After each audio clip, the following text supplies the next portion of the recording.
3 দিন পর বাড়ি এসে 16 ঘন্টা রেস্ট কমপ্লিট, আবার ডিউটি চলে এসছে, মানে আমার সাথে একটু দেখা করতে আসে। নমস্কার সবাইকে, আবার আমার নতুন একটা ভিডিওতে আপনাদের সবাইকে অনেক ওয়েলকাম।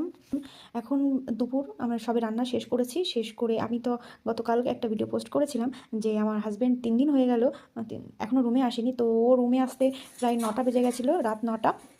তারপর 9টা থেকে 16 ঘন্টা রেস্ট ক্লিয়ার না হতে হতেই আবার দেখুন আমার রান্না শেষ না হতে হতে ওর ডিউটি চলে এসছে। ও ওদিকে স্নান করতে চলে গেছে, আর আমি এখনও স্নান করিনি, তারও লেগে গেছে। আমি ওই জন্য ওর আগে ব্যাগটা রেডি করে দিলাম। ব্যাগ থেকে শুরু করে শুকনো খাবার, হচ্ছে ভাত রাতে যেটা খাবে, দুপুরে অবশ্য খেয়ে যাবে, আর হচ্ছে শুকনো খাবার, ফল, এদিকে ও যেগুলো পার্স, ঘড়ি, এগুলো সব কিছু এক জায়গায় করে নিলাম। কল আসতে দেরি হচ্ছে বলে, মানে ওয়ার্নিং কল আসে তার 1 ঘন্টা পর হচ্ছে কনফার্ম কল আসে, কিন্তু কনফার্ম কল আসতে দেরি হয়। আমি তার মধ্যে স্নান করে রেডি হয়ে একটু পুজো দিয়ে নিলাম। ভাবছিলাম যে না, ও বেরোনোর পরেই স্নান করব, কিন্তু অনেকটা কল আসতে দেরি হচ্ছে, ও তার মধ্যে ঘুমাচ্ছে, আর আমি পুজো দিয়ে নিচ্ছি, কারণ এক্ষুনি কল চলে আসবে যেটা মনে হচ্ছে। এই যে হচ্ছে আমার হাজব্যান্ড, এই যে 3 দিন পর বাড়ি এসে 16 ঘন্টা রেস্ট কমপ্লিট। ডিউটি আমার দিক ঘোরো, এদিক ঘোরো, ক্যামেরার দিক ঘোরো, একটু তোমার মুখটা একটু দেখাও।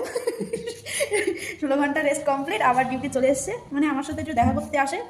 অফিস থেকে বলে দেয় ঘরে আর কি ফ্যামিলি আছে, তাদের সাথে একটু দেখা করে আসো, দেখা করে তোমার নিজের ঘরে আবার চলে আসো। এটাই হচ্ছে চাকরি নাকি? হ্যাঁ বলো। তো এই যে এখন বেরোবে, সব কমপ্লিট, গোছানো আগেই তো দেখালাম, সব কিছু কমপ্লিট হয়ে গেছে, এবার বেরোবে। তো রেডি হয়ে নাও। ওর যেহেতু চুলগুলো খুবই কোঁকড়ানো, ওই জন্য একটু হেয়ার সিরাম না দিলে চুলগুলো একদম পাখির বাসা হয়ে যায়। তো আমি একটু ওকে হেল্প করছি, বা সবসময়ই করে থাকি। এই যে ও রেডি হয়ে গেছে, এবার ঠাকুরকে একটু প্রণাম করে বেরোবে। যে তোমার বেরিয়ে পড়েছে আজকে কদিনের ট্যুর বলো, আজকে কদিনের ট্যুর? বেরোলেই মানে ভাবতে হবে 2 দিন নাহলে 3 দিন, তাই তো? একদিন হচ্ছে ভাগ্য করে।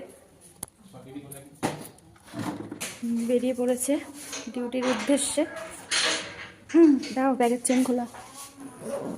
হ্যাঁ চলো।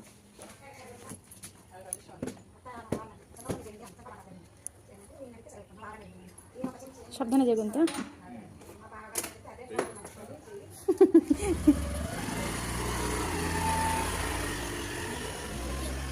তো ডিউটি বেরিয়ে পড়লো, আমি এবার সম্পূর্ণ একা।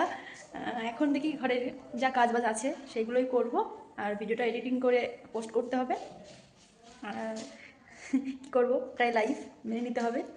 আবার অপেক্ষা কখন কখন আসবে রুমে।